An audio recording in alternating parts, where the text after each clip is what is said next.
Hi, welcome back to Meet the Rams. I'm Kamryn Gibson, here today with men's basketball coach Brian Wanamaker. How are you today, Coach? Good. How about yourself? I'm awesome. Just wanted to, pick your brain about season. Are you excited? Very, very excited going into my second year.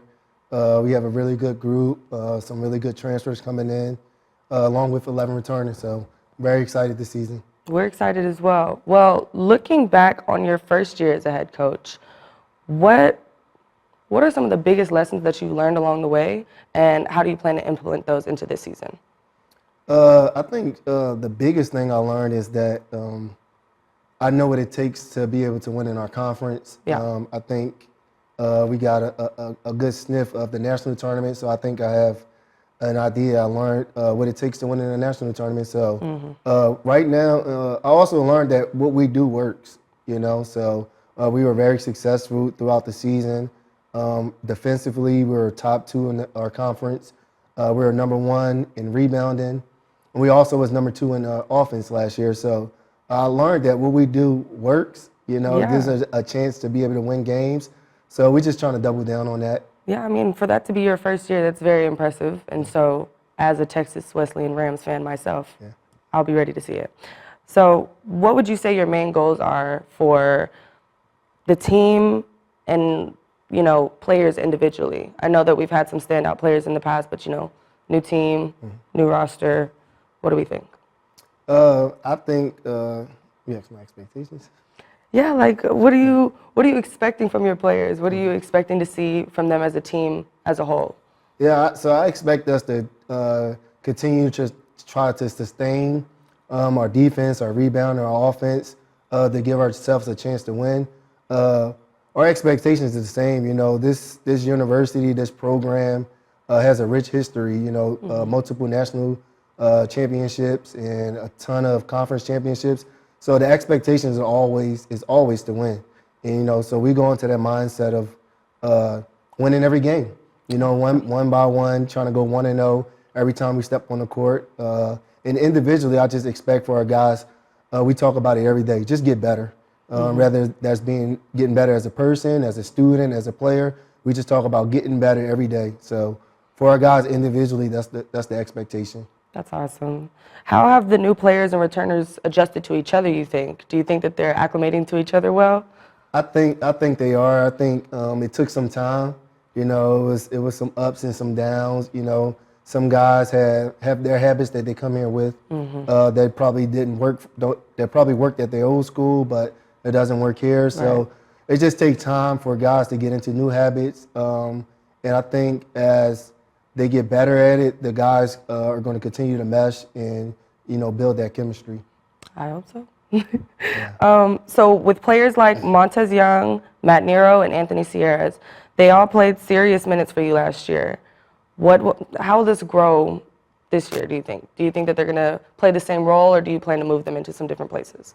Yeah, I think their roles are going to be much bigger. Montez Young was actually 6th man in a year in the conference, and during the conference play, he led us in scoring and rebounding off the bench. Yeah, so, he played some big minutes against Langston and against your game against Baker. Yeah. What was it, 30 against Langston? Yeah, 30, almost 29, something like that? Yeah. So I expect him to sustain his play, but just to continue to get better as a leader off the court. As far as Matt Nero and Anthony, they play big roles, and their roles are going to be even bigger this year. I have high expectations for them. All 3 are returners. Yeah. So they have been doing a fantastic job of just helping the new guys understand our system, helping the new guys understand what I expect from them as individuals and as a team. So. Well, those are players that we are used to seeing. What about some players that we're not used to seeing? Do you have anything to say about the newcomers or anybody that the fans should keep an eye on? Yeah, so we have 4 guys that transfer in, and then we have a few guys that was here last year but didn't play.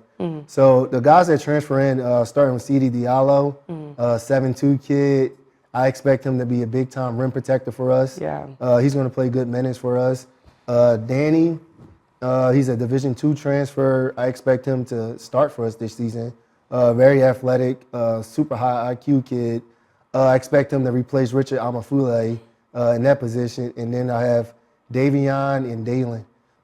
Both of those are Division I transfer guards, and I expect them to come in right away and produce for us.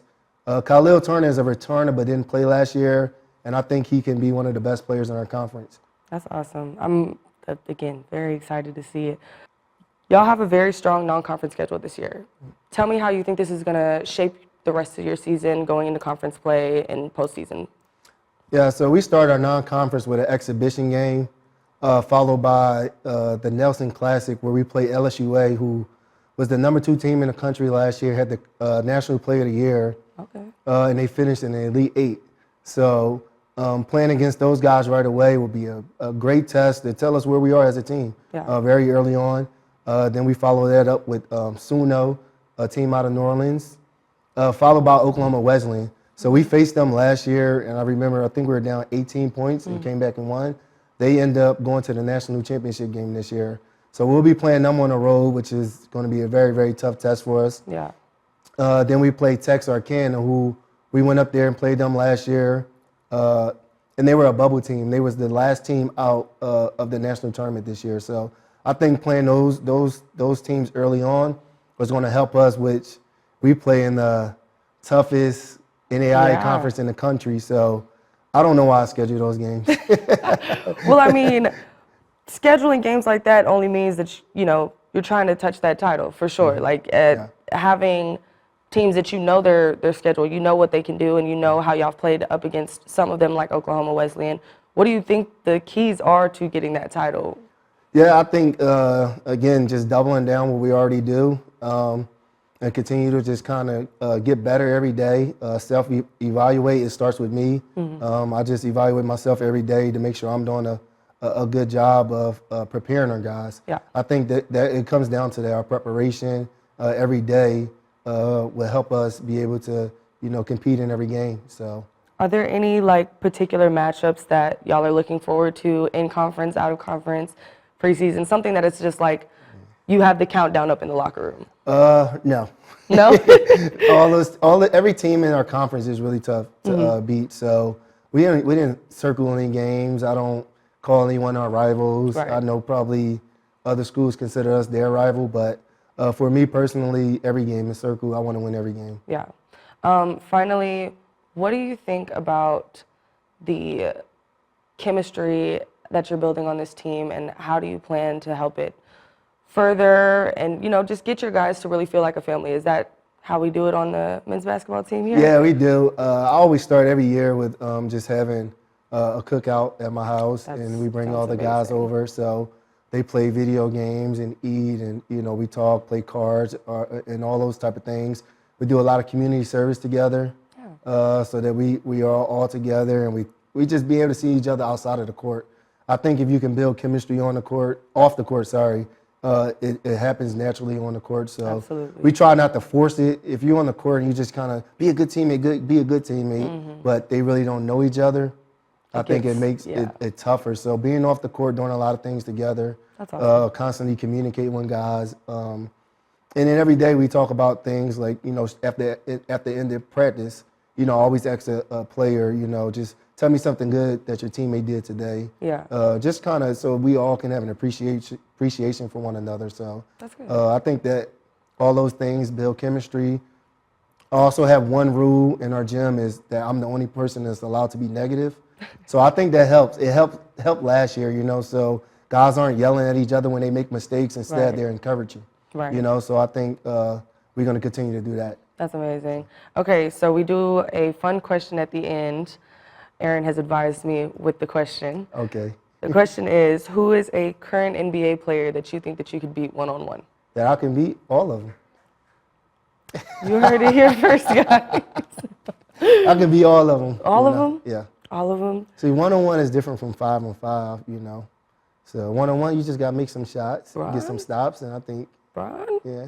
Well, I mean, Brian, you're younger than Brian. I would hope. Yeah. I would hope you at least give him something. Who else? I can't think of. If I get the ball first, I'm winning. Okay. If they get the ball first, it may be a different story. If they get the ball first, you might be 7-0 Scott? It might be a little tougher for me. So. Understood. Well, thank you for watching Meet the Rams. Thank you, Coach Brian. Thank you for having me. We had a great time. Yeah. See y'all next time.